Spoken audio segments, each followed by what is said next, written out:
Irregular menstrual period एक बहुत बड़ी समस्या है दुनिया भर में। और जो ये पीरियड्स का टाइम पे नहीं आना, इर्रेगुलर होना, ब्लीडिंग का कम ज़्यादा होना, ये बहुत ज़्यादा तनाव देता है। ये एक सरदर्द बन जाता है महिलाओं के लिए। और देखा ये गया है कि बहुत सारे लोग इसके साथ बहुत सारे मिथ और कन्फ्यूजन XYZ चीज़ें जोड़ देते हैं। ये बात ठीक है कि यदि समय से महीना ना आए तो एक एंजाइटी, एक तनाव, एक टेंशन पैदा करता है ये, और कहीं ना कहीं इंसान के दिमाग में बहुत सारी चीज़ें उसके पीछे आ जाती हैं। जनरली देखा जाए तो 12 से 14 साल की उम्र में किसी भी लड़की को पीरियड्स स्टार्ट होते हैं। और ये इम्पॉर्टेंट है जानना कि जब आपका महीना शुरू होता है, जब पीरियड शुरू होते हैं, महामारी शुरू होती है, तो लगभग 2 साल वो एबनॉर्मल रह सकती है। यदि किसी बच्ची को पीरियड्स स्टार्ट हुए हैं और यदि वो अभी एबनॉर्मल हैं तो वो कोई बीमारी का संकेत नहीं है। एक हार्मोनल चेंज बॉडी में स्टार्ट हुआ है और ये हार्मोनल चेंज, हार्मोन्स का सिक्रीशन का सेटल डाउन होने के जो प्रक्रिया है उसमें कुछ समय लग सकता है। तो बहुत सारे केसेस में देखा जाता है कि पहले जो 2 साल हैं वो पेनफुल हो सकते हैं और इर्रेगुलर मेंस्ट्रुअल पीरियड्स देखे जा सकते हैं। कभी 20 दिन में आएगा, कभी 30 दिन में आएगा, कभी 40 दिन में आएगा। लेकिन 21 डेज से कम में यदि पीरियड्स आता है तो हम उसको एबनॉर्मल कंसीडर कर सकते हैं इन ए फर्स्ट 2 ईयर। या फिर वो 45 डेज से ज़्यादा ड्यूरेशन में आता है तो हम उसको एबनॉर्मल पीरियड मान सकते हैं। ये सेम प्रक्रिया जब पीरियड्स बंद होते हैं, यानी after the 45 year the age और द 40 ईयर या फिर 48, ये जब पीरियड्स बंद होते हैं तो लास्ट के जो 2 साल होते हैं उस प्रक्रिया में भी ऐसा कुछ होता है कि पीरियड्स कभी कम आएंगे, कभी ज़्यादा आएंगे, कभी पेन ज़्यादा होगा, कभी कम होगा। लेकिन ये भी नॉर्मल ही माना जाता है।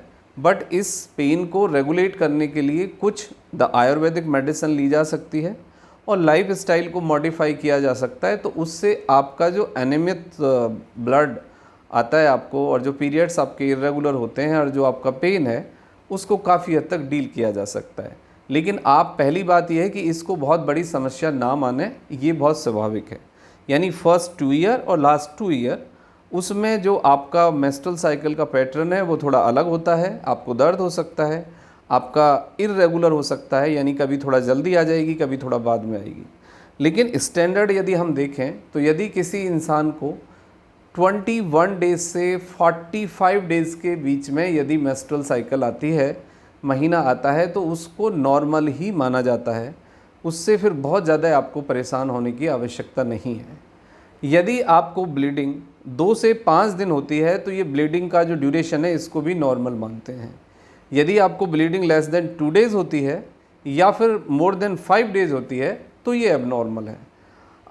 पीरियड्स के दौरान आपको पीरियड्स के शुरू होने से पहले कुछ दर्द होता है और पीरियड्स के शुरू होने के बाद ब्लड प्रेशर का लो होना, पेन आना, ये नॉर्मल है। बट यदि आपका ब्लड प्रेशर लेस देन 160 से कम जाता है तो फिर आपको डॉक्टर को मिलने की ज़रूरत है। या फिर आपको एक्सेसिव लोअर एब्डोमेन के अंदर पेन होता है, क्रैम्प्स आते हैं, डिजीनेस होती है, आपको वोमिटिंग लगते हैं या फिर आपको दस्त होते हैं, तो फिर आपको डॉक्टर से मिलने की आवश्यकता है। इसके कॉजेज़ क्या होते हैं? कॉज में आपके हार्मोन्स का लेवल एक मुख्य जो कारण है वो हार्मोन्स का ट्रिगर होना, हार्मोन्स का सिक्रीशन जो है वो एबनॉर्मल होना, ये एक कारण है। दूसरा कारण है आपका प्रोलैक्टिन, एक हार्मोन्स होता है जो कि स्ट्रेस के कारण, फिज़िकल एक्सरसाइज ना करने के कारण, कम नींद लेने के कारण, प्लस स्ट्रेस के लगातार बने रहने के कारण, बहुत ज़्यादा जंक, ऑयली, स्पाइसी फूड लेने के कारण, ना केवल आपके दूसरे हार्मोन्स में परिवर्तन आता है बल्कि आपका प्रोलैक्टिन भी प्रभावित होता है। प्रोलैक्टिन हार्मोन्स आपके स्ट्रेस से और आपके स्लीपिंग डिस्टर्बेंस से सबसे ज़्यादा प्रभावित होता है, जो डायरेक्टली आपके पीरियड्स को प्रभावित करता है। इसके बाद आता है एंटासिड। यदि कोई इंसान बहुत ज़्यादा गैस की दवाइयाँ एंटासिड खाते हैं तो उनको भी पीरियड्स में डिस्टर्बेंस हो सकता है। तो एंटासिड का एक्सेसिव इस्तेमाल भी आपके पीरियड्स को इर्रेगुलर करता है। उसके बाद आता है आपका infection, repeatedly vaginal infection, repeatedly UTI infection, repeatedly आपका यूटेरस के अंदर इन्फेक्शंस, ये भी आपकी मेंस्ट्रुअल साइकिल को गड़बड़ाता है। इसके बाद आता है आपका एनीमिया। यदि आपको ब्लड की बहुत ज़्यादा कमी है, आपको अंदर रेड ब्लड सेल्स बहुत कम है और प्लेटलेट का नंबर यदि बहुत कम है, तो फिर आपको ये प्रॉब्लम रिपीटेडली होगी। इसके बाद है एक कैटेगरी जिसको हम ऑटो इम्यून डिसीज़ कहते हैं। यदि किसी इंसान की इम्यूनिटी, ऑटो इम्यून का मतलब है कि अपनी इम्यूनिटी डिस्टर्ब हो जाए और इंसान की खुद की इम्यूनिटी ही खुद को डिस्टर्ब करने लगे, खुद को अटैक करने लगे, तो उसको हम ऑटो इम्यून कंडीशंस कहते हैं, जिसमें कुछ बीमारियां आती हैं। डायबिटीज़ है, आपका ओबेसिटी है, आर्थराइटिस है, और थायराइड है, डिप्रेशन है। तो ये सब के कारण भी आपकी जो मेंस्ट्रुअल साइकिल है वो डिस्टर्ब हो सकती है। अब हम बात करते हैं कि मेडिकल ट्रीटमेंट क्या हो सकता है। जो नेचुरल होम ट्रीटमेंट है जो आपके लेवल पे किया जा सकता है, वो ये है कि 30 से 40 मिनट यदि आप वॉकिंग करते हैं डेली बेसिस, स्किपिंग करते हैं और पीटी करते हैं, यदि आप जंपिंग करते हैं, मतलब फिज़िकली एक्टिव लाइफ यदि आप जीते हैं, तो आपकी मेंस्ट्रुअल साइकिल को रेगुलेट करने में ये काफ़ी हद तक मदद करते हैं। आप स्ट्रेचिंग करें, आप जंपिंग करें, आप आउटडोर गेम खेलें, आप रनिंग करें, आप वॉकिंग करें, मतलब कहने का मतलब है फिज़िकली एक्टिव लाइफ जीनी होगी आपको, और 40 टू 60 मिनट आपको फिज़िकली एक्टिव इन्वॉल्वमेंट के साथ रहना होगा। That is very helpful. ये आपके स्ट्रेस को कम करेगा, इससे आपको अच्छी नींद आएगी, इससे आपके हार्मोन्स का जो सिक्रीशन है वो नॉर्मलाइज होगा, प्लस आपकी मेंस्ट्रुअल साइकिल में भी एक बहुत बड़े ड्रामेटिकल चेंज आप देखेंगे। दूसरे नंबर पे आता है कि आप चीनी और चीनी से बनी चीज़ें बंद कर दें, और आप फैट यानी जो रिफाइंड से बनी चीज़ें हैं, जो प्रिजर्वेटिव पैक्ड फूड है, जंक फूड है, वो आप छोड़ दें।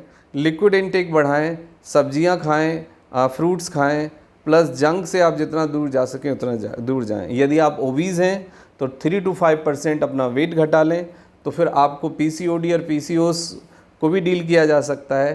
प्लस आप मिल्क प्रोडक्ट भी बंद कर दें, और उसके साथ आप वाइट फूड यानी चीनी से बनी चीज़ें और जितना भी रिफाइंड एंड जंक फूड है वो आप छोड़ दें।